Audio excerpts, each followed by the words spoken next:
La prise de contact pour le club d'origine, c'est à vous de faire les démarches. Il faut que le jeune, d'accord, à un moment, quand il aura eu l'information, il aille voir son entraîneur et dire bon, vers qui je me tourne, comment ça se passe pour moi l'année prochaine.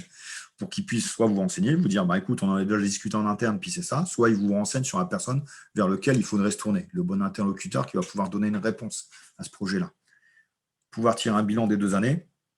Par exemple, tu vois, là, c'est encore juste pour un 100 là-dessus, mais regarde tout le chemin que tu as parcouru. Ou à l'inverse, tu vois, quand tu es entré, on avait estimé que tu allais pouvoir aller très, très haut. Là, il faut revoir un peu à la baisse. Mais il faut avoir ce contact-là. J'ai dit, je passe un peu vite, mais c'est des. Vous aurez le temps de le revoir. Et puis, c'est des choses qui vont. C'est juste du bon sens. Quand vous avez gardé du contrôle sur le process, si vous faites preuve. Si vous gardez le contrôle, il y aura le bon sens et derrière, ça va aller tout ça. Un club nous contacte, en règle générale, comme ils l'ont déjà fait là en disant je suis intéressé par, je suis intéressé par, on va donner les numéros de téléphone et ils vont contacter, donc vous, les parents et les entraîneurs directement. Et ça, à partir de demain. Ces informations sont affichées au pôle. Quand c'est des journées de détection, tel jour, recrutement général, ben voilà. Et c'est le sportif qui doit s'informer de ce qu'on affiche au pôle.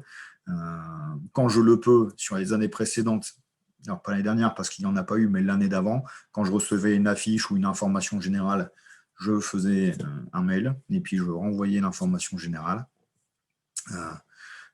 Et puis derrière, on s'inscrit à la journée, on prend le contact et puis le rendez-vous. Donc, le club qui vous contacte de manière plus spécifique sur un sportif, donc ça, c'est les cas que j'ai nommés tout à l'heure. On transmet l'information aux familles et puis bah, il y a le contact direct.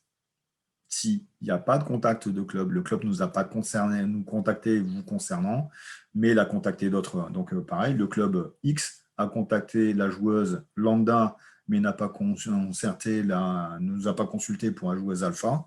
Ben, ça veut dire qu'il connaît déjà les joueuses et qu'alpha, à mon avis, il ne faut pas trop se faire d'illusions. Donc, c'est ce que je marque, n'a visiblement pas de projet à vous proposer. Vous pouvez néanmoins candidater, sauf si vous avez dit saignette. Si vous avez dit saignette, ne perdez pas de temps, ne leur faites pas perdre de temps. S'il a contacté personne, parce qu'il y a des centres qui fonctionnent comme ça, qui vont organiser une journée de détection, et ben dans ce cas-là, il faut candidater la journée de détection. Donc le dernier conseil, c'est ça, c'est surveiller les affiches, prendre les coordonnées. Donc ça, cette ligne-là, elle est à destination des jeunes quand on va leur présenter le PowerPoint. S'il y a candidature spontanée, si c'est vous qui allez vers un centre de formation, vous pouvez déjà anticiper. Excusez-moi.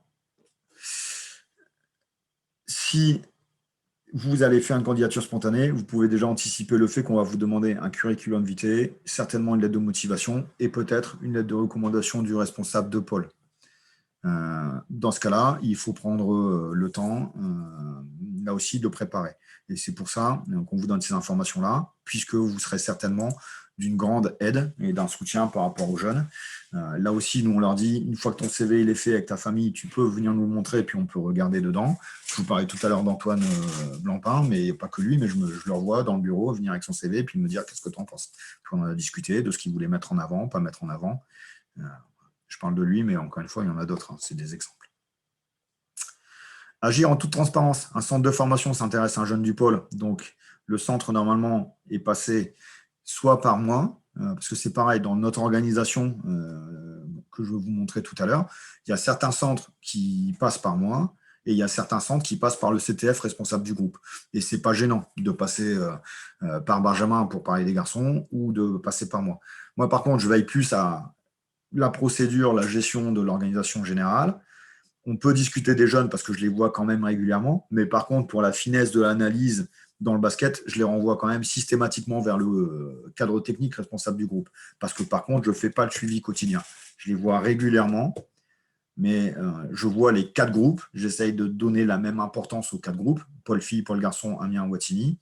Donc, à un moment, je n'ai pas forcément la même précision dans certains détails que l'entraîneur qui a son groupe 6 séances sur 7 dans la semaine. Le centre de formation, dans la logique, passe par l'un des cadres, passe par l'entraîneur de club, puis passe par la famille, et puis quand il y aura le feu vert, passe par le jeune. Mais c'est normalement dans cet ordre-là que ça se passe. Dans cet ordre. Un jeune dépose une candidature spontanée. Si c'est vous qui allez vers un centre de formation, Là, ce qui serait intéressant, c'est qu'au fur et à mesure, on puisse faire un suivi. Donc, souvent, on est obligé de faire un peu la chasse aux informations. L'année dernière, je m'envoie aller voir plusieurs fois les jeunes en disant, alors toi, pour l'instant, tu es positionné où? Qu'est-ce que tu as recherché? Où est-ce que tu en es? Parce que c'est quand même important pour nous qu'on puisse faire ce suivi-là et de voir, voilà, en disant, bon, là, c'est sécurisé parce que ça s'annonce bien, il va y avoir une sortie. Euh, et de la même manière, je vous disais, on ne fait pas le choix pour vous, mais par contre, ça nous intéresse quand même. Et souvent, on a la question, mais est-ce que c'est un bon choix ou pas un mauvais choix? Si c'est un mauvais choix, je vous le dirai clairement en vous disant, moi, je serais vous, je réfléchirais davantage à ça, à ça, à ça, à ça. Parce que là, il y a une interrogation là-dessus. D'accord? Après, par contre, on ne force pas. C'est pareil. L'année dernière, moi, je m'envoie avoir dit mais pourquoi ce projet-là et pas celui-là? Puis après, les gens, ils font comme ils veulent. Et il y a 2 ans, je m'envoie avoir dit mais pourquoi celui-là et pas celui-là? Et après, les gens font comme ils veulent. Mais il faut qu'on fasse ce suivi-là, malgré tout. Le jeune prend contact avec la structure, informe le cadre technique responsable, il en informe son entraîneur de club, parce que c'est pareil, ça se fait en transparence. Je suis dans tel projet, mais je me suis intéressé à tel projet, je suis dans tel projet, mais on m'a contacté. Et c'est normal d'aller voir pour faire le choix en toute connaissance de cause. C'est la phrase que j'avais utilisée tout à l'heure. D'accord. Et il informe la structure ciblée de la même manière qu'il est en pôle. Ça peut être important. S'il n'est pas connu et qu'il va postuler, comme je disais, les centres de formation, là, ils ont eu une vraie difficulté à faire le suivi.